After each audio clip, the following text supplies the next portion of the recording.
GP. Recently I did some travel for work and I picked up some long boxes that I mentioned on the antique store video. But while I was grabbing those long boxes, I did pick up a stack of books here.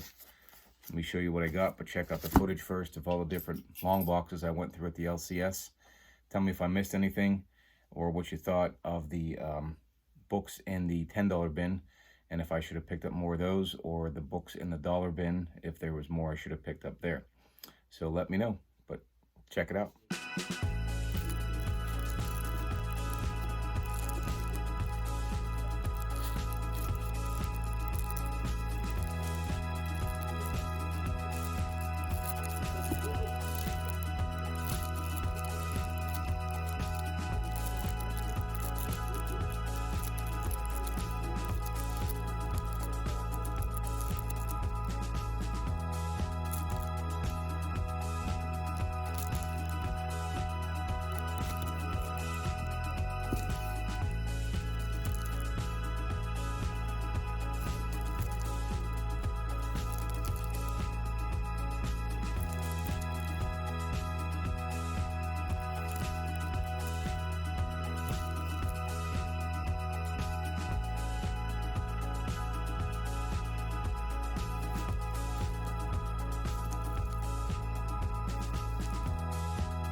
Okay, so like I said, I made it to 2 of the stores out of their, I don't know, 5 franchises.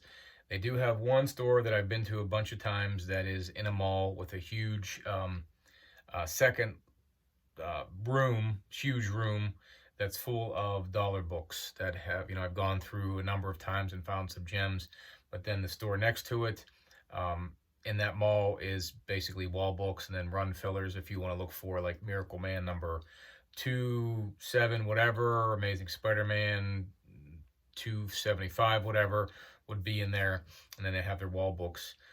The 2 locations I went to on my trip is mostly a higher end store that has a good bit of wall books, as you would have seen in the video, and then it has a room full of run filling books, and then it has various dollar books throughout.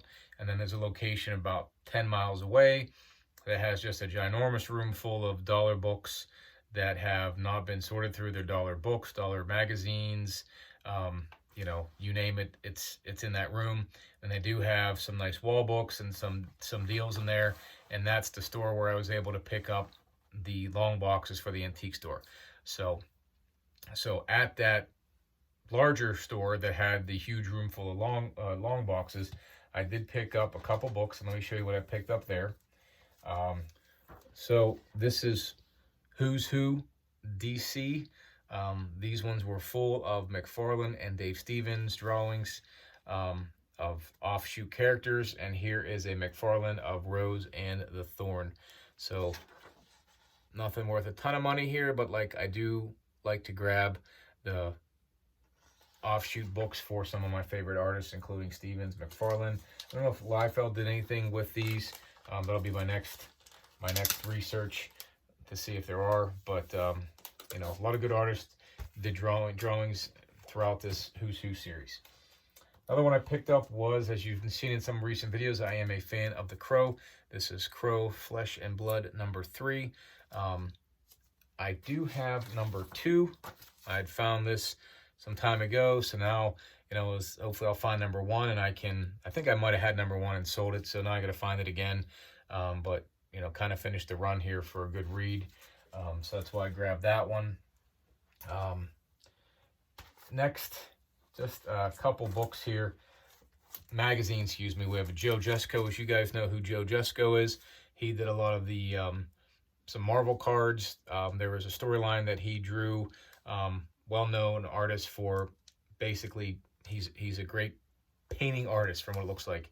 I'm sure, I'm not an expert on what his style is, but his style is very, very recognizable, and he has a nice drawing of this young lady jumping out of the plane. So I saw it and figured for $1, it's newsstand. Not that that matters, but why not? Joe Jusko, nice female drawing there. Why not pick it up? Next, I grabbed, and I don't hear much of Finch.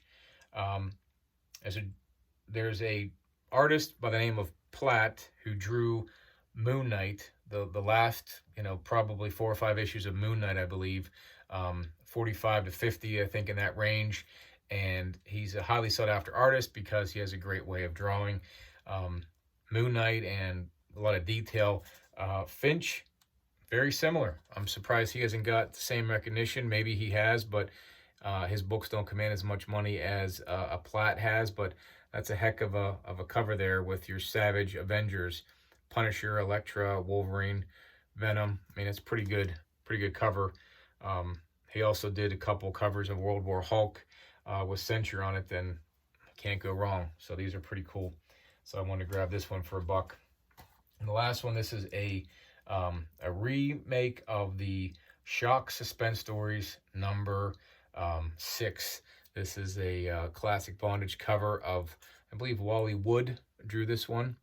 And so this is just a redo of that particular book. It was $1. I sometimes ask myself the question, it'd be nice to have the original, but do I want to spend thousands on the original when I can have a replica of it that is in good shape and I don't have to worry about it? Sometimes I consider that, but for $1, I'll pick this one up just to display the lovely work from this particular genre. And the last 3 books I'll show you, and these were in the other store, the let's call it the higher end store that has a lot of decent wall books that I showed you, they had a $10 bin full of, you know, some Silver Age comics. And you can't go wrong with Silverage Spiderman, even if they are in bad shape, for 10 bucks. You have Amazing Spider-Man 77, great cover of the Lizard and the Human Torch, John Romita cover. It's just awesome. For 10 bucks, I'll take that. And then you have your classic J. Jonah Jameson in the robot, or the spider robot suit. I forget the name of it. So number 58, 10 bucks, you can't beat that. Again, none of these are in great shape. They probably have yellow, or they're not cream pages. They're going to be off white. But again, great reads, great covers. They display well. For 10 bucks, why not? And then the last one I picked up from my favorite artist, Mr. Jack Kirby. And I say that tongue-in-cheek, but this is Captain America number 100. This is when Captain took over, I think it was Tales of Suspense. He took over that book, starting with 100, and this was Captain's first ongoing in the Silver Age. Now, that's not his first appearance in the Silver Age, but it's his first ongoing series in the Silver Age. So it's missing the cover. It was $10. It's got some rusted staples here, but I think the cover itself, or not the cover, the splash page is pretty awesome, because that's Captain coming out of the ice, like they talked about in the Avengers movie. So I thought that was cool. So for 10 bucks each, I thought these were some great Silver Age grabs. I don't think you can beat any of those for 10 bucks. And then to each his own on the rest of these. You know, everyone grab your, go through a dollar bin and pay 10 bucks and get a bunch of books you like. So you can't beat that either. So it's always fun hunting comics. Tell me what you think. Did I pick out some good ones there? 10 bucks a good deal for Silver Age Spider-Man and Captain America. How about Finch? You guys like Finch as an artist? I think he's pretty cool. But overall, again, it's always fun to hunt for comics. One of my favorite things to do in my off time. When I'm out of town for work, I always like to look for antique stores and LCSs to do my hunting. And so tell me what you think. I'll see you all in the next video. Peace out.